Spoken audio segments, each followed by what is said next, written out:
Faith Jenkins flipped through the thick contract, the pages brimming with legal jargon and clauses that could trap a less cautious participant.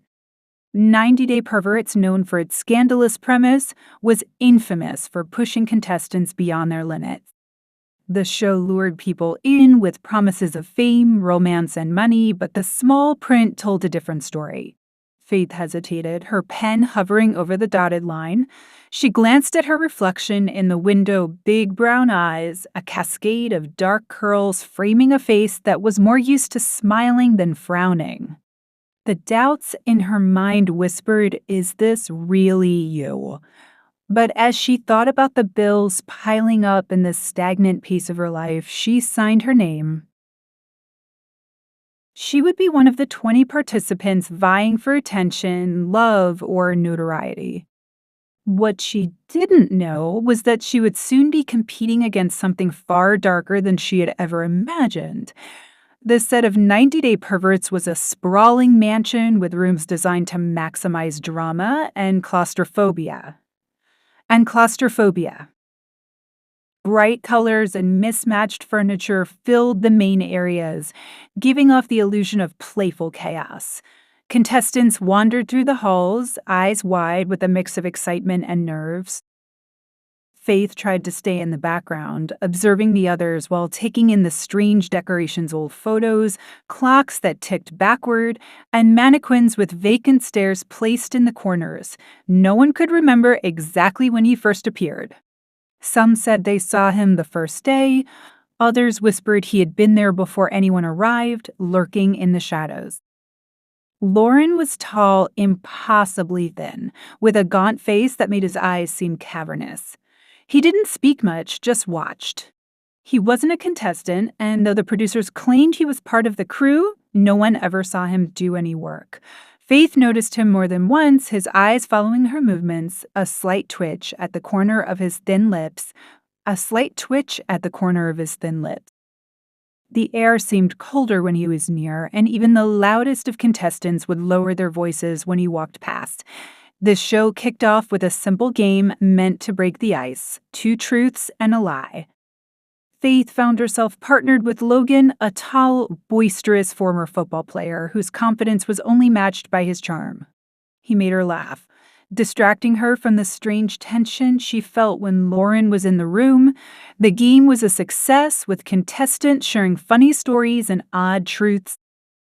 But just as Faith was settling into the lighthearted atmosphere, the lights flickered. A hush fell over the group as a shadow moved across the wall, shifting and stretching unnaturally.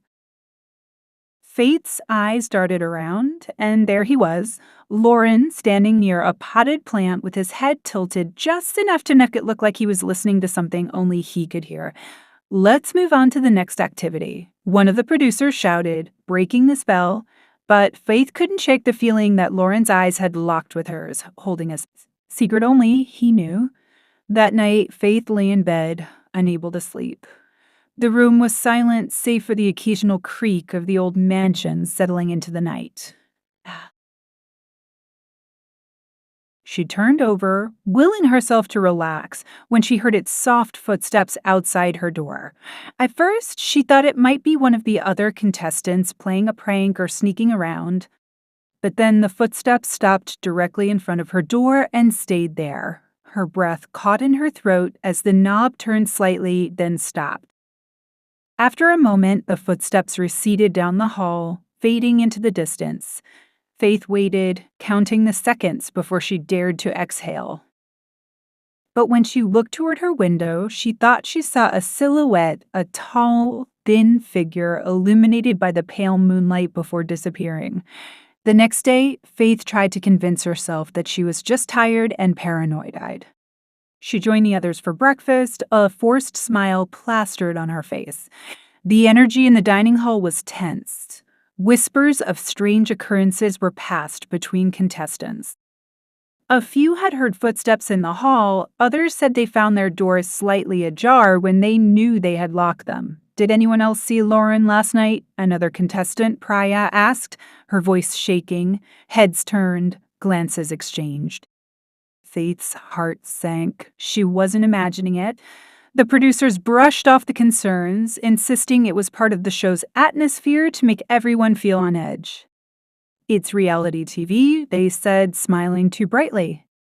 But Faith noticed the way their hands trembled when they poured their coffee. That evening, the show's producers announced a new game, Midnight Confessions.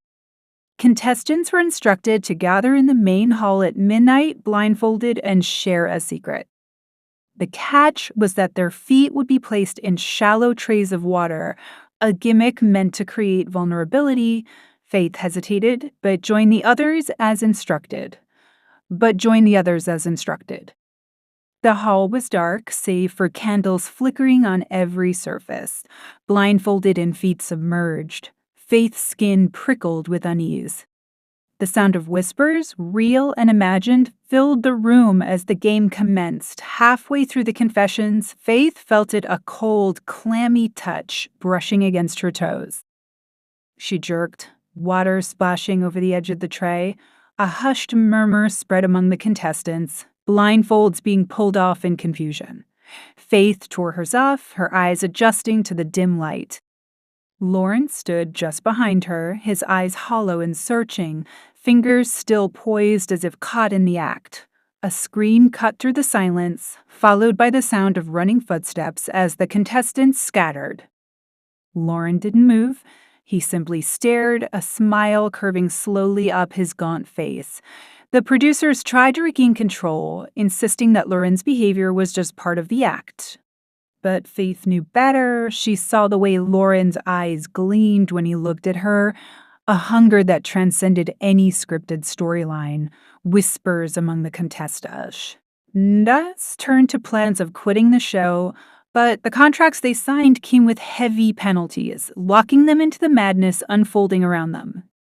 Faith felt trapped, the mansion's ornate halls now a labyrinth she couldn't escape. That night, she barricaded her door with a chair, but sleep was elusive. Every creak and shuffle in the hallway sent her heart racing. And just before dawn, when exhaustion finally claimed her, she dreamed of Loren's cold fingers stretching across the floor, reaching for her toes. Would you like me to continue with further chapters where the tension escalates, possibly exploring Loren's backstory or more confrontations?